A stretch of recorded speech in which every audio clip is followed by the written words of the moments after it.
So here we have a really simple example. We're told that we have a bag that contains balls, 3 blue balls and 7 red balls. If 2 balls are chosen randomly with replacement, determine the probabilities of the following events using a tree diagram. So I'll just use a tree diagram to represent all the possible outcomes. So we have a simple situation. There are 10 balls, so universal set 10 elements there. The number of blue balls is something, the number of red balls is something, so let's just check. The number of blue balls is 3. The number of red balls is 7. Okay, so we're choosing 2 balls with replacement. Emphasis on with replacement. If a red ball is chosen, it is replaced. Okay, so let's look at our first choice because we have 2 choices. What are the options? I mean, the possible event: blue or red.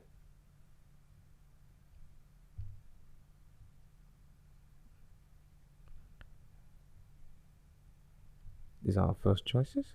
Now for the second choice, if one chooses blue the first time, second choice again you have blue as an option and red. If red was chosen the first time, for the second choice you have 2 options, blue or red. So now the probability that goes here is the probability of picking a blue ball the first time, which is 3/10. Here is probability of picking a red ball the first time, which is 7/10. 7 out of 10. 7/10.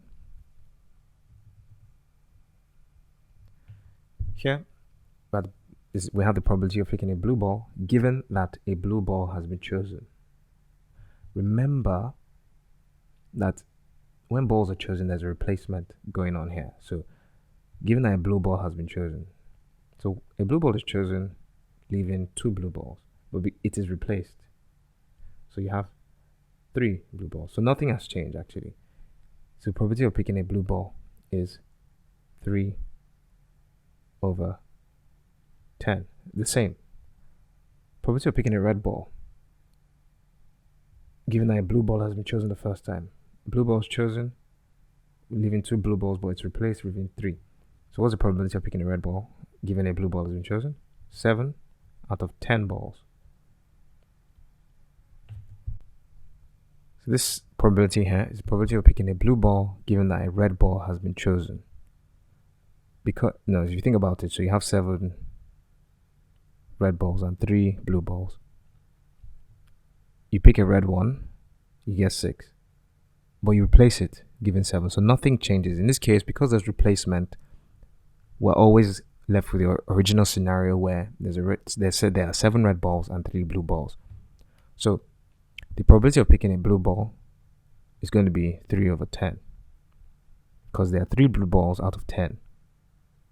The probability of picking a red ball the second time, given that a red ball was chosen first time, is 7/10. Why? Because even though there are 7 red balls initially, even though a red ball was chosen, leaving 6 red balls, it was replaced, leaving 7 red balls, and there are still 3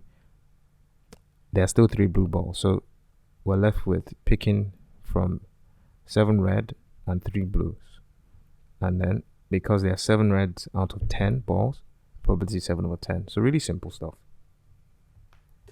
So we've done all the hard work because we have a complete tree diagram. All the hard work has been done. So we can now proceed to answer the questions rapidly. First question asks us to find the probability that 2 blue balls are chosen. Probability that you pick a blue ball and you pick another blue ball. Well, that's simply the probability of the event obtained by moving along the branches I just highlighted in blue. So it's simply 3/10 times 3/10, which is 9/100. So that was quick. Second case, probability that a blue ball and a red ball are chosen. So at this point, actually, it makes sense to list out the sample space elements.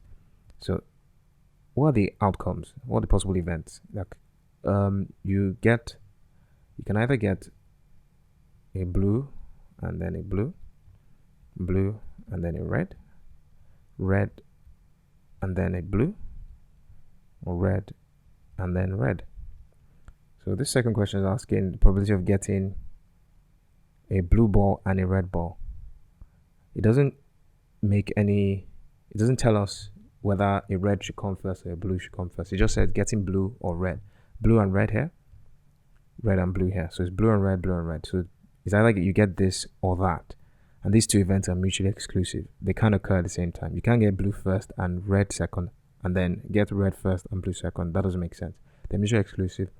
So if I call this event 1, call this event 2, call this event 3, call this event 4, all we're interested in is finding the probability of event 2 or 3, which is probability of event 2 plus probability of event 3.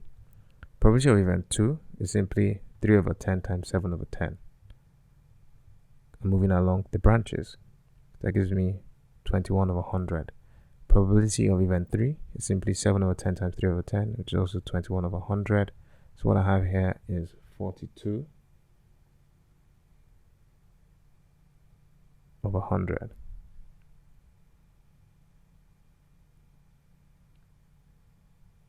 Which is 21 over 50.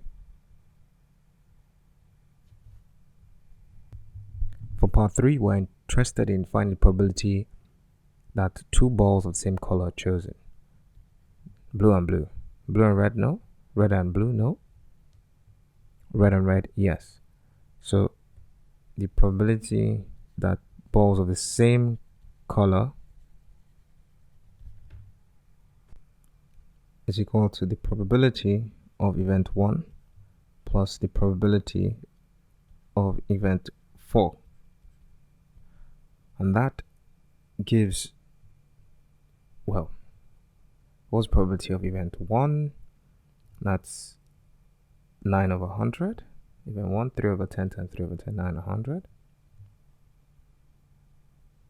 What's the probability of event 4?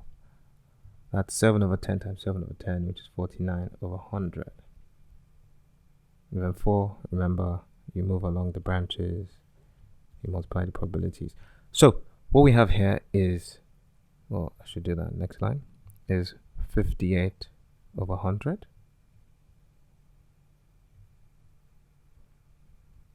Which is the same thing as 29 over 50.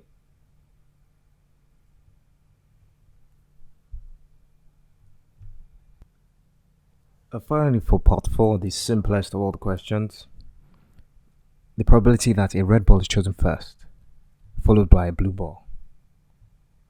Red first, then blue. That's red, then blue here, this one.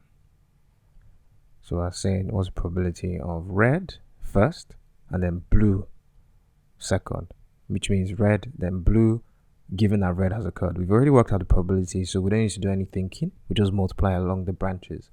Red, then blue, 7 over 10 times 3 over 10. And that's simply 21 over 100. That's the answer, and that's how to solve this problem. So the tree diagram, in questions, a lot of questions where you can use it, which is most problems rather. Once you draw your tree diagram and you've listed out all the probabilities, and you've listed out the sample space, which is what I did here. So by that I mean you move along the branches and you list out the event. Once you've done all that, working out the probabilities of any of the events is a case of just multiplying along the branches. In some cases you may need to find the probability of one event or the other. In that case, you just be adding. The key thing I need to note is that these events are mutually exclusive. They can't occur together. Because if you think about it, if you pick two balls and you get red the first time and blue the second time, you cannot also get red the first time and red the second time. It's one or the other, which is why they're mutually exclusive. So, which is why the addition rule for mutually exclusive event is what has been used in the questions so far. So the previous examples. Anyway, we're done. That's really simple.